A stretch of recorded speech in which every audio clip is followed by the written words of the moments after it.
อ่ะสบายดีทุกคนนี่เราชิมาส่งน้ำซากินมื้อนี้ซาใบหุ้มเฮาแหละ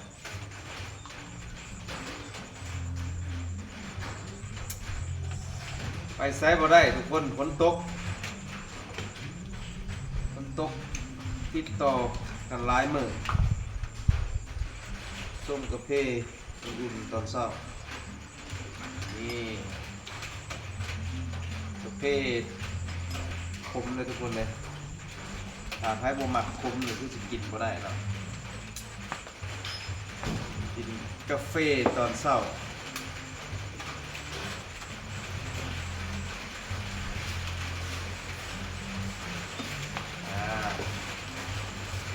อิงตามความหมักเนาะเอาไฟหมัก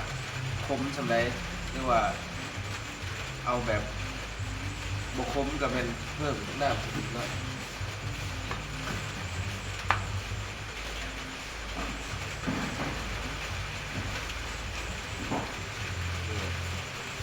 นี่คือใบอีหุ่มเนี่ยที่เขาอันนั้นไว้ตากแห้งไว้ตากกระบอกนั่นมาได้ช่วงนี้เนาะเพราะว่าฝนตกเราต้องได้ดังไพ่ก้มเอาเนาะเพื่อดังไพ่ค้างให้มันแห้งเนาะ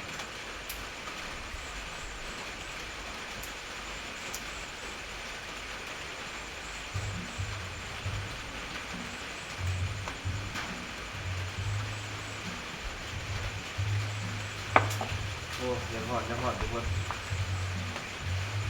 โอ้ยพายุเขาเป็นอะไรทุกเขตทุกภาคเนาะทั้งในและทั่วประเทศต่างประเทศเป็นอะไรฝนยังตกบ่เนาะคอมเมนต์มาบอกกันเด้อทุกคนเด้อถ้าว่ามีฝนมีนั่นอยู่ในช่วงเดียวกันนี่บ่เนาะถ้าเราเมื่อนี้ก็เป็นเดือนใหม่เนาะเริ่มต้นของเดือน8เนาะเดือน8แล้วทุกคนเริ่มเดือนใหม่เข้ามาแล้ว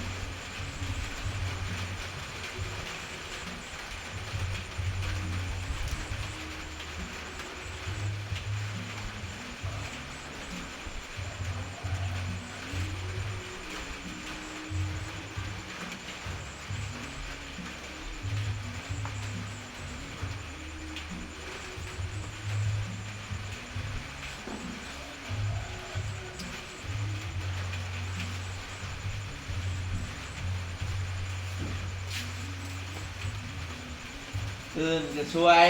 ปลุกก็บ่ลุก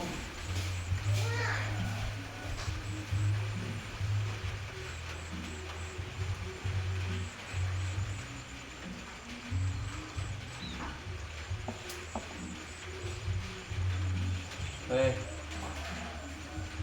ขนาดช่วยเขาเนี่ยนะช่วยเขาได้ไหม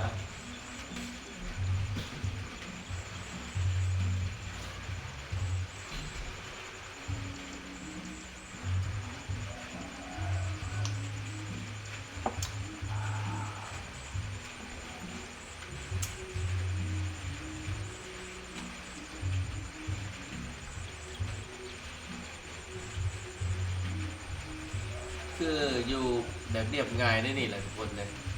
เนาะอย่าไปหมกหมนนำสังคมร้ายเกินไปก็ไม่ได้นะทุกคนเนาะเพราะว่าทุกมือนี่โอ้ยเอาแต่วันที่เกิดขึ้นเนาะอยู่ในสังคมเรา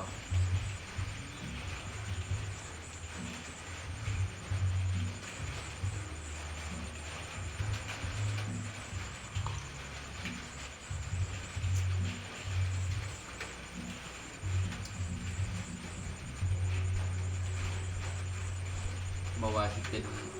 โรคระบาดเนาะสังคมเปลี่ยนไปทุกมือเลย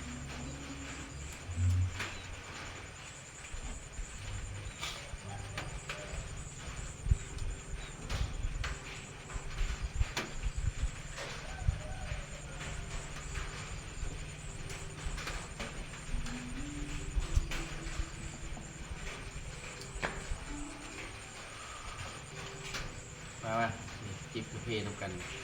อย่าไปคิดยังไรให้ตนเองมี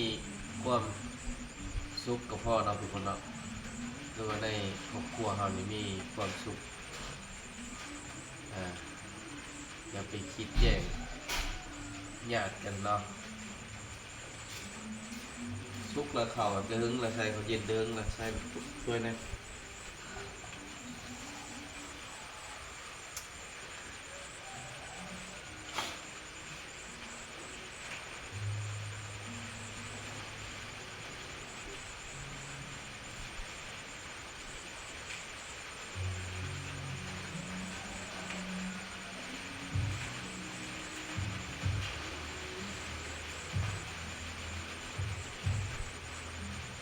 มืดแล้วตุกมือนี่ไม่หยุดเลยแหละ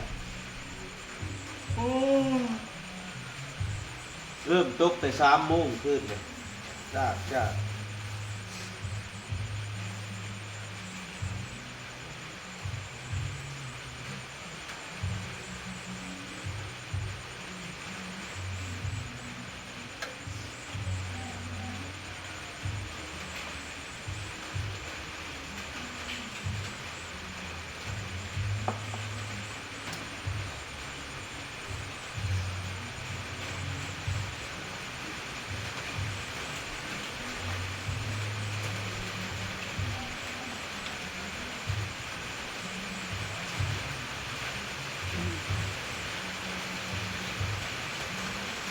ว่าสิพากันไปหาเฮ็ดปวกเนาะคนแบบตกฉับ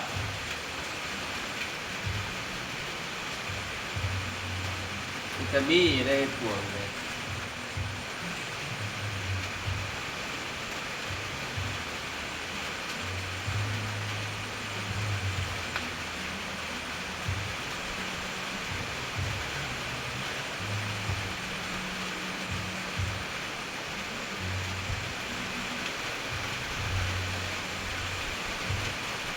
บริษัทเพื่อนของคุณนี่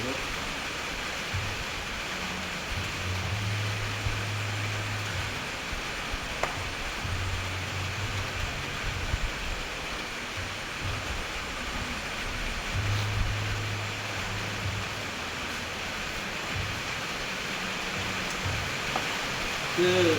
กาแฟคมนี่กาแฟมีน้ำตาลนี่ทุกคนถ้าว่าถ้ามิดนี่กินเข้าไปมันจะขมเนาะนอกจากพยายามเนาะกิน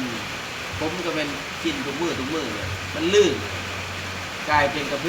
บกขมก็หมองเลยทุกคนซื่อๆอยู่เนาะแต่ว่าเขาเริ่มกินนี่แต่ที่ก็ว่ากินไปเพื่อยังเนาะทำคุ้นของกาแฟดำกาแฟขมมันมีน้ำตาลมันมีพอดีหมดเลยเพราะว่าเข้าไปเป็นการเติมน้ำตาลไปในตัวเองนะเพราะว่ากินน้ำตาลไปลายเนี่ยมันเป็นคนดีเนาะกินกบหวานเนี่ย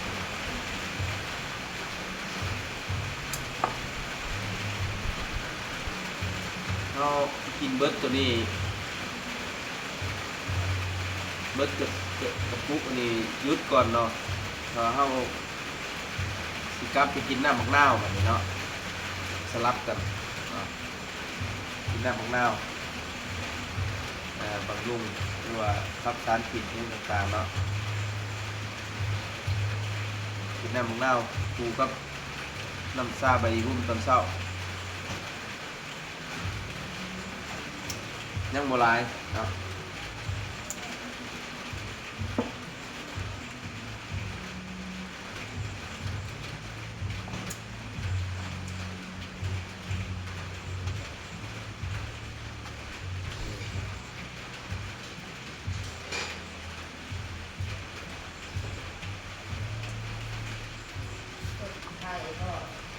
อันนั้นอุ่นในไข่ตัวนั้นนะยังบ่ชุบขัดได้เลยนะฮะตัวขึ้นนี่นะ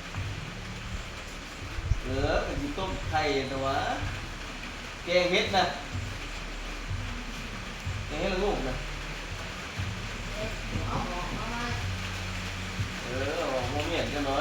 ใส่นะไม่อุ่นนั่นนะไปฆ่าแช่นะพวกมันยังบุกปุ่งหมอนั่น